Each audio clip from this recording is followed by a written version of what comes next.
kind of a heavy week this week. The schlubbed mascaras, a mixture between sleep and crying. 2 ER visits.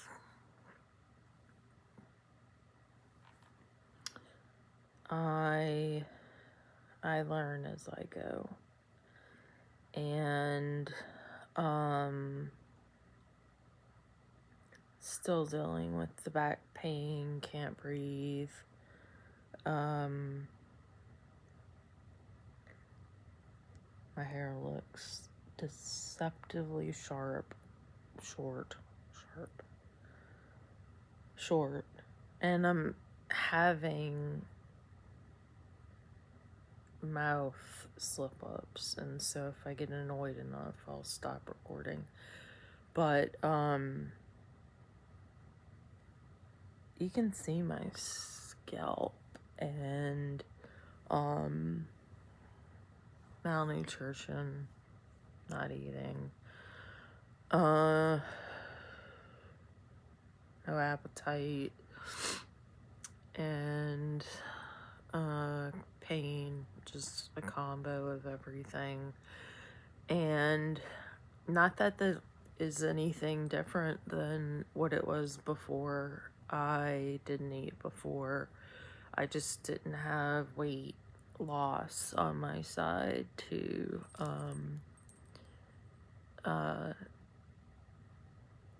fight for. So I promised my son we would do some activities together to get active. He, for those of you that don't know, he's doing virtual school. It's a long story. Yeah, this week kind of sucked. Started Sunday with an ER visit, and yesterday followed it up with a banger ER visit. Bonus was 2 ER docs that listened to me who both humbled themselves and sat in a chair and said, "What can I do for you?" At this point, I think long COVID is around enough that people can recognize it enough that it's either, I don't know, I'll have to ask some friends, it's either a fibromyalgia diagnosis or a fibromyalgia recognition, or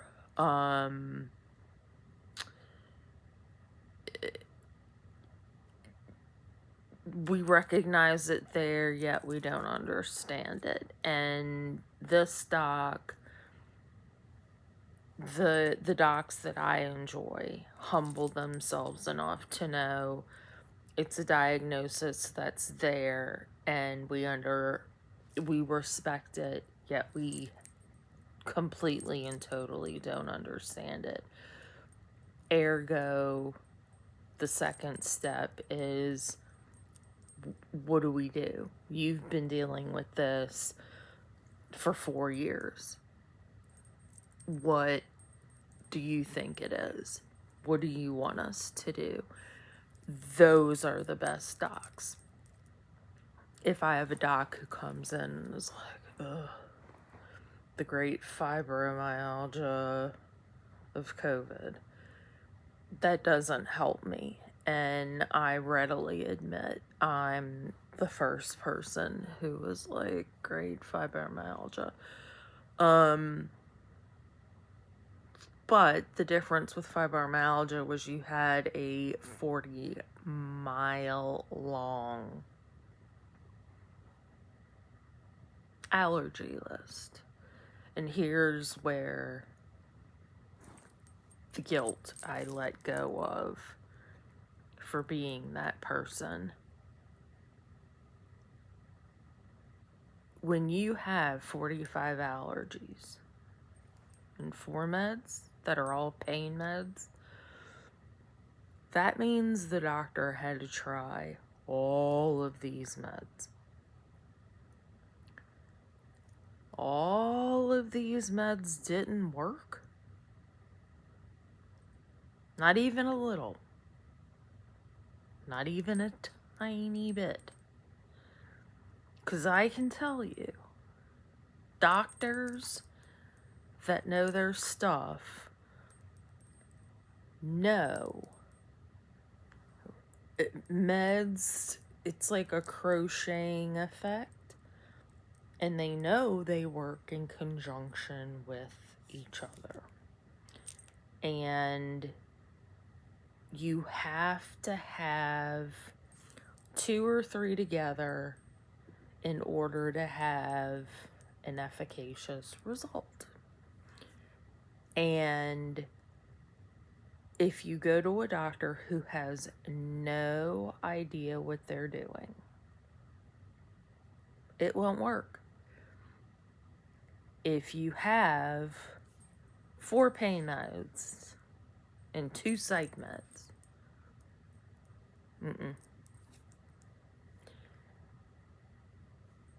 you're not treating the issue. So, when you look at my med list, I have 2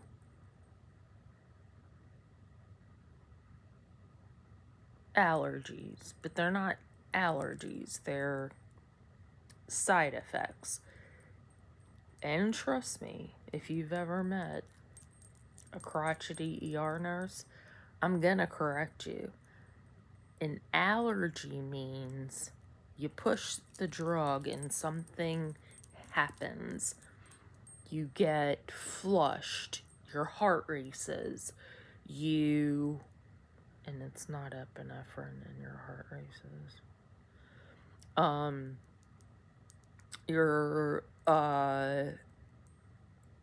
For instance, I got a dose of Compazine and my mom says, ever so graciously, "What's wrong with your face?" That's helpful, many things. Some people would suggest a nose job. Some people would suggest some injections, some fillers. Can you give me more information? It's all red. So I went to the bathroom. It looked like I had sat on the surface of the sun for 5 minutes. I mean, holy cow, I've never seen a reaction like this. And it was Compazine. Never had it before. We were trying different things for migraines. And the migraine cocktail, which is designed 3 meds and a liter of fluids, well, Reglan or Compazine, Benadryl, Toradol, 3 meds, and then a liter of fluids. Knocks you out, you sleep off the migraine, you feel like $1,000,000. Problem is, I think we've already discussed, I don't get those side effects. Benadryl does not make me tired. Morphine, pain meds don't make me tired. The only med that makes me tired, really, is a muscle relaxer. So I take it at night if I need it. Other than that, I can take any pain med. I can take loads of Valium. I can take you name it. And I have no side effects. The muscle relaxer barely makes me tired on top of that. So, anyway, so back to my story. I'm glad to see the tides are turning. We are having a change in docs and nurses being accepting, because I am your crotchety, salty broad who rolled my eyes when back in the day, I had to manually enter your 15 allergies, your 20 meds if you were taking that many, and none of them worked, and why are you still taking them, and who the hell is your doctor? So I make sure that I never go to that doctor because it's ridiculous, and on and on and on. So I went to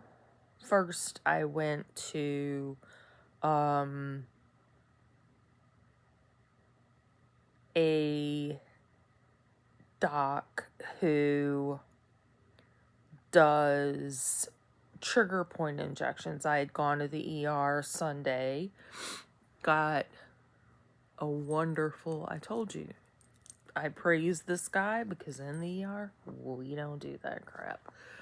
Not an emergency. Trigger point injections, he did them. Guess what? Doc that was on didn't do them that I went to. So I tried to be the diligent, proper ER nurse and go to a physician. For some reason, they gave us the wrong email address. So we're sending all of the email. They proceed to give me 10 pages of paperwork.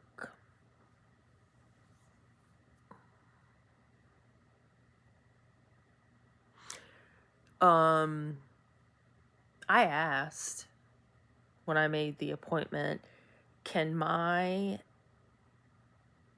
pain management doctor, because I see one, I'm coming to your guy as a referral for trigger point injections. Can they send you anything? The referral's enough. Perfect. I get there, no. I get handed the binder of paperwork. So as I'm filling it out, my mom's trying to email the stuff and it all bounces back. Hi, the email address you gave us was wrong. No, that's right. Okay, we resend it.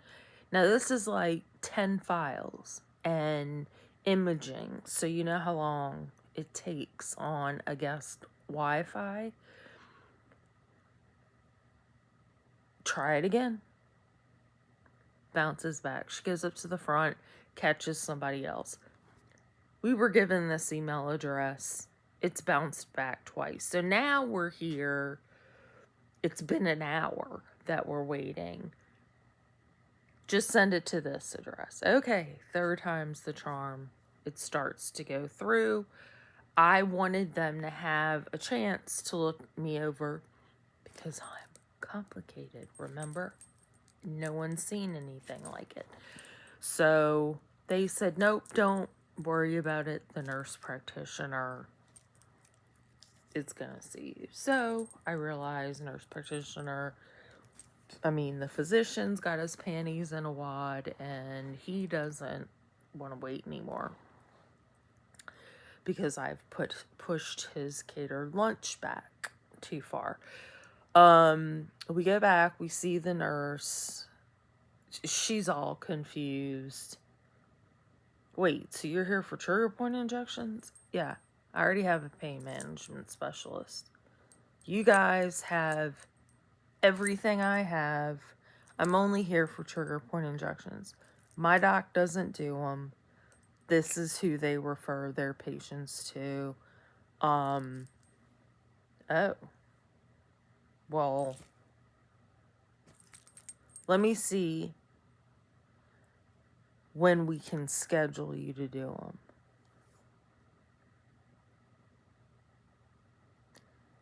Schedule you. I can't take a deep breath. I can't cough. They want to schedule me.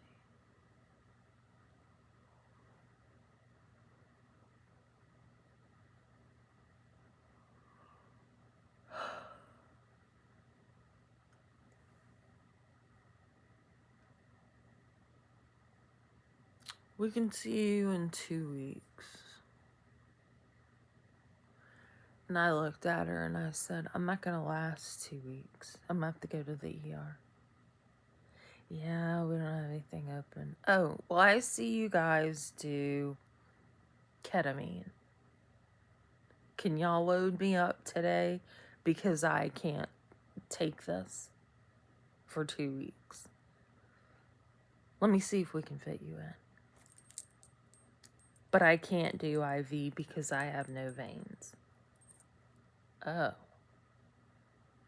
How'd they do you before? And I pull down my shirt and I show them, well, I've had, where is it? Portacath here, Portacath here, pick line. Do you have any of those? No. If I did, I would tell you to use them. Let me go see what we can do. Next ketamine opening is next. It was a week from then. A bullet. Do you have a bullet? And this gives you an insight into pain, COVID pain. Please remember, I broke my arm and had a scarf from back in the 70s when the scarf was a thing. That was my splint. That was what I had until my dad came home from work. I guess my mom was inoperable. Couldn't take me to the ER. Had to wait for my dad to, oh God. So I had to lay on the sofa with a broken arm till my dad came home. And I still remember the doctor manipulating my arm to put it in the cast. I closed my eyes, I can picture his face. He tried to be charming. It was an adult ER, and I didn't like him. Still don't like him to this day, and he's probably dead, and I don't like him still. So,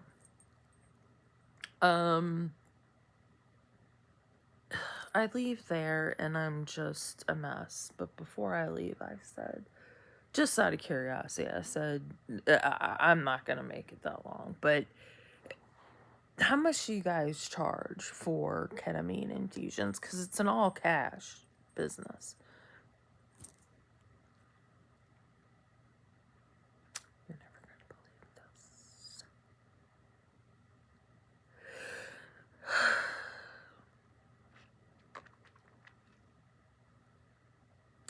I was paying $380 all cash at my other doctor and thought it was insane because the treatment regimen is every 2 times a week for a month, once a week for a month, once a month.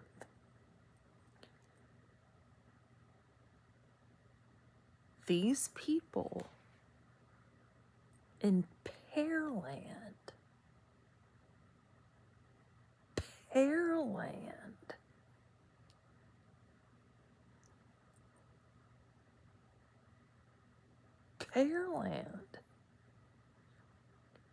charged $1,000.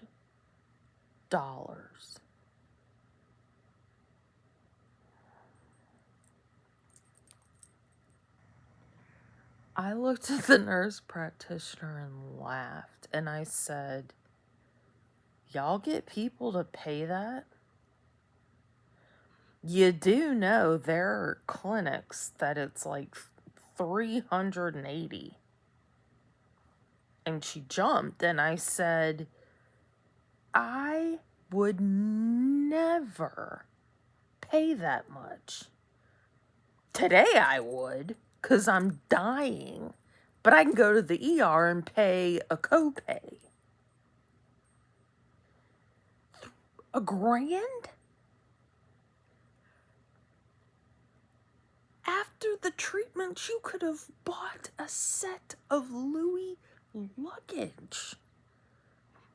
This is insane, and it is proven to work in soldiers with PTSD. So that tells me your doctor is an asshole.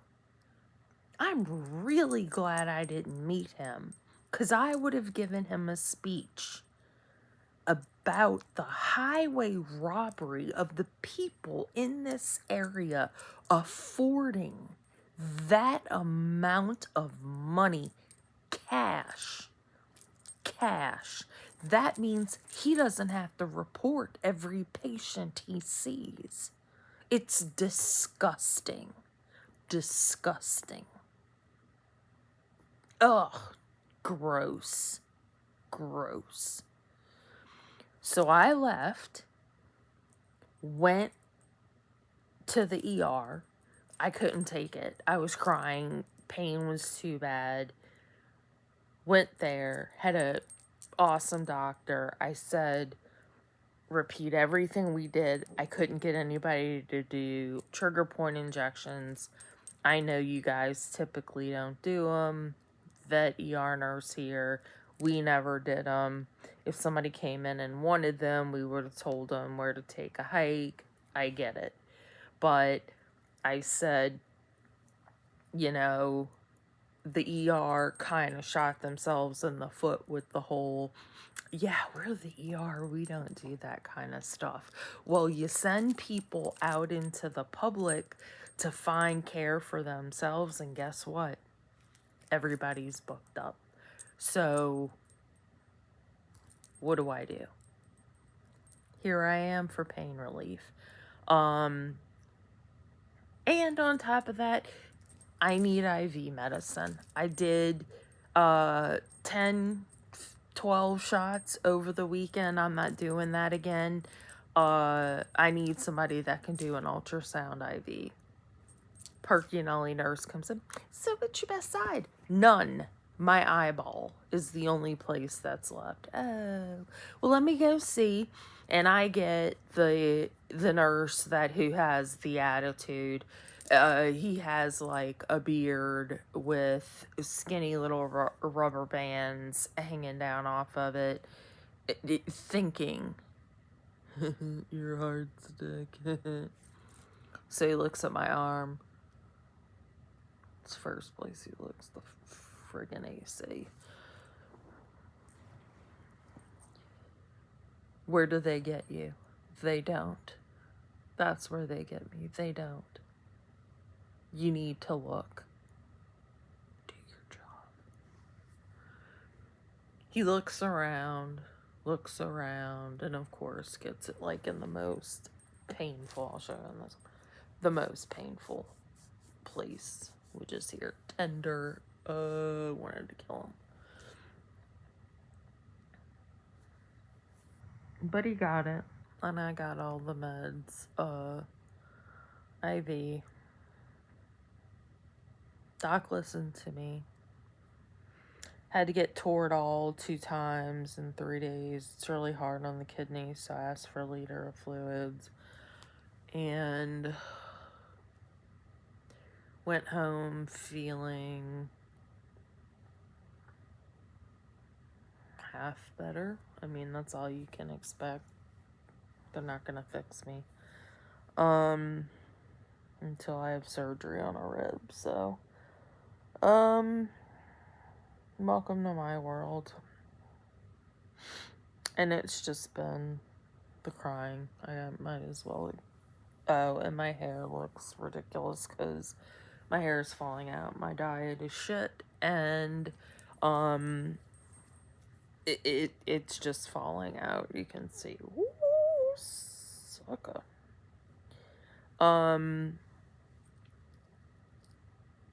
nutrition's really bad, and I have no access to do multivitamins or anything like that, so I need protein. Eventually I'm just gonna shave a mohawk into it.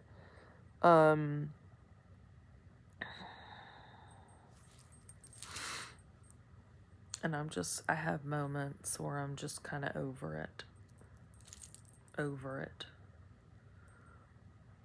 And I'm just kind of over it. Just kind of over it. So many reasons. I have a lot of reasons. But right now, I'm just at my peak, and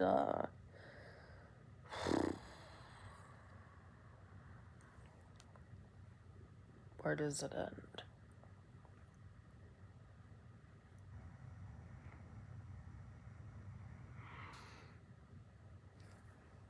Back in the day, I would go pitch. I used to have a net that the balls came back. That would be nice right now. Or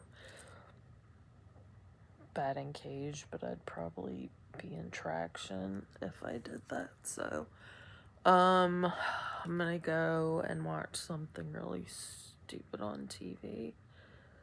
The nice thing was my kid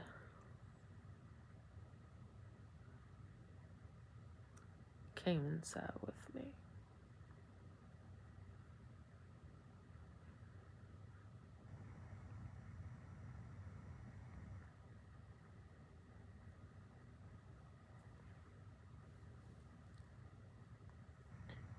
He knows I've been having a rough time. And,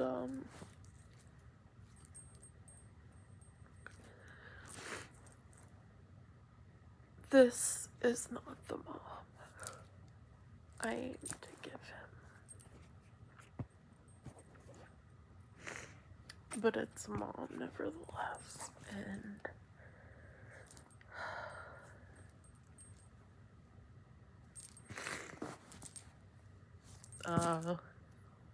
yeah. He's the best.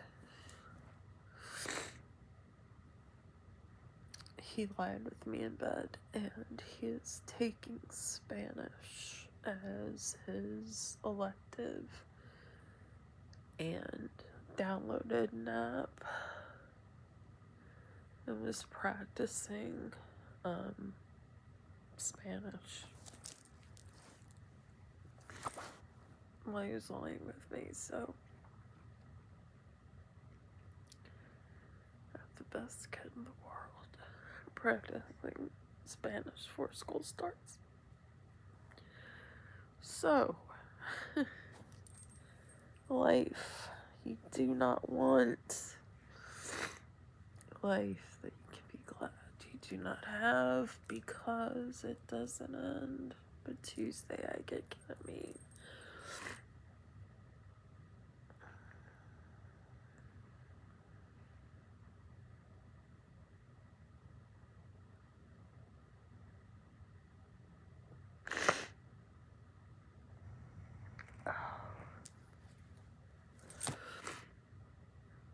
God bless America. Have a good one. Hopefully the next update has less tears.